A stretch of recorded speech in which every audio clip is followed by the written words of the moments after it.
On a Friday night, I was the last one to leave the office, and my boss commanded me to stop working and go home. It was my only second week at work, and this role. Cycling back home was the last bit of fun I was going to get that night. I stopped by the canal to smoke my cigarette, sitting under the old tree with elegant branches almost brushing the water. I asked the tree, am I going to die from the chest tightness that has been bothering me for so long? And the tree didn't say anything, and it continued to sweep up the shiny canal waters. It was clear that Friday night wasn't going to be quiet. I knew that as soon as I reached home, I would need to cry my sadness out. It's usually helped me to sleep better. Resting on the double bed of my room, 20 minutes later, I saw the full moon staring at me through the half transparent rushing clouds. The moon knew I noticed her and hid behind the clouds before appearing again, blinding me with her cold shine a moment later. She knew more than I did. After the last piercing gaze, she disappeared again. The next time, I greeted her from the backyard of Parisian hostel 6 hours later, that same very night. I realized that the moon was up to something. My phone vibrated and delivered a message from her. Your flight to Paris is being delayed. The new departure time is 2010. I looked at the clock and it was 6:15.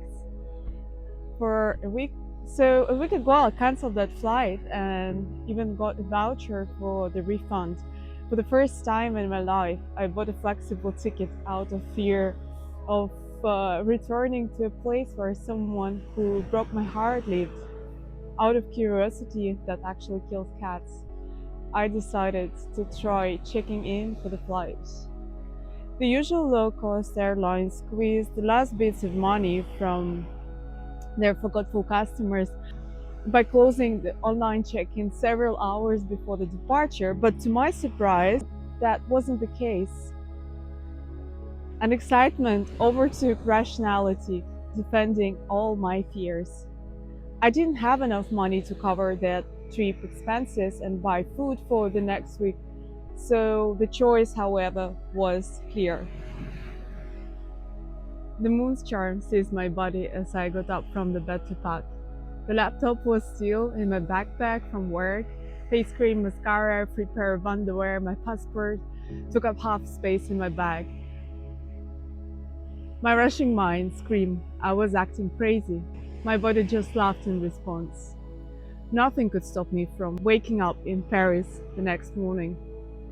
I called Giacomo, who happened to be in Paris for the research visit, but he was away from the city that weekend. I told him I was about to do something silly again and asked him for a couple of €100. For reasons I can't really explain, he is always supportive of my madness and soothing my suffering and hesitation afterwards. The taxi arrived 15 minutes later, and like Giacomo, Dublin traffic on a Friday night in Ranelagh wasn't supportive of my idea. The driver did his best to avoid it, choosing the alternative route through Ballsbridge, where a rugby match was taking place that night. The traffic carried us in the opposite direction from the airport. I was stone calm when we got stuck on another 5 minutes.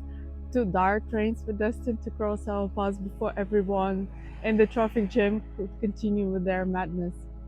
The driver said everything is against you today, but I instantly knew it was complete bullshit. We started talking about the customer he had the other day who paid triple the fare for getting stuck in traffic. The delay only fueled my appetite for an unexpected journey, and the airport welcomed me an hour before the takeoff, during which I stretched my legs in the first row of the plane. The next grey, cloudy morning, I woke up in an empty six-bed hostel dorm in the 15th arrondissement. Nothing was planned. Every minute of the day was spontaneous. After a standard coffee and a conversation with two locals, special guests in the hostel for a reason I didn't ask, I decided to visit a place we hadn't gone to last year. I love contemporary art because its absurdity stops my hectic mind from searching for meaning. I can just watch and listen.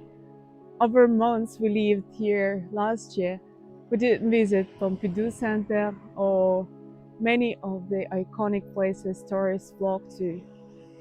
Sure, Parisians avoid crowded touristy spots, but the places we explored were so obscure that I wondered if even Parisians knew their city was full of wonders. Eventually, I realized it wasn't about Parisians. There was a dozen of people I didn't want to run into out of sheer fear. On the first metro ride to Pompidou, I stood in the packed train, feeling an adrenaline rush rushing through my chest and weakening my legs. It was going away. It wasn't going away, and I knew what would happen next. My heart would try to leap out of my chest. I'd start hyperventilating, and the people around me would notice. Since our breakup, panic attacks had followed me from Montenegro, where I sought recovery with seaport and meditation, and radical honesty, to Dublin, where I had learned how to manage them. In the packed metro train, my weapon against the horror was simple.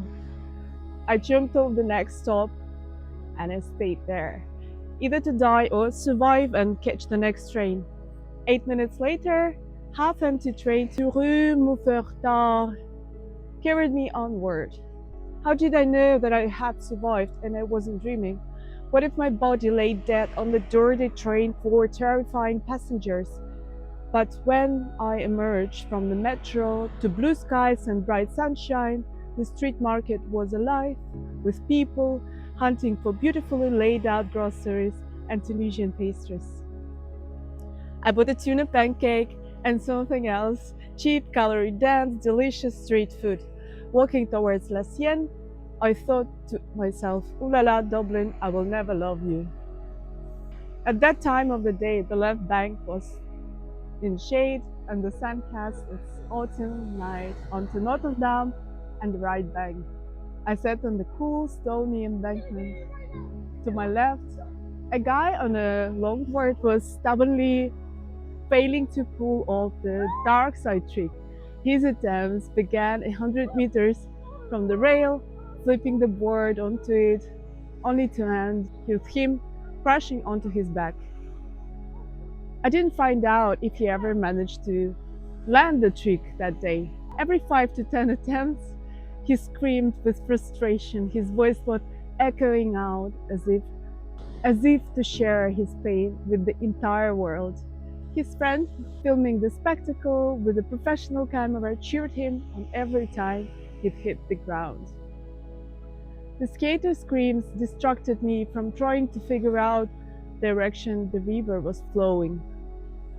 I finished my pancake, my eyes caught a football floating towards me, and I finally had my answer. The ball was drifting away from the skater towards Notre Dame. A teenage boy stared at it too, facing the reality of letting go of something that he loves. He looked at me, smiled sadly, walking along the bank as the ball floated out of his reach.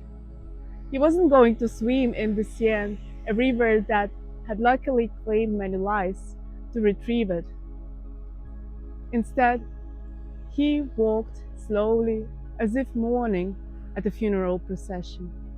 A younger boy ran to catch up with him, and they walked away together, likely talking about something else. Chilled from sitting on the cold stone, haunted by thoughts of dying young from smoking, and troubled by the almost painful tension in the left side of my head, throat, and chest, I decided to move to sunny right bank of the river.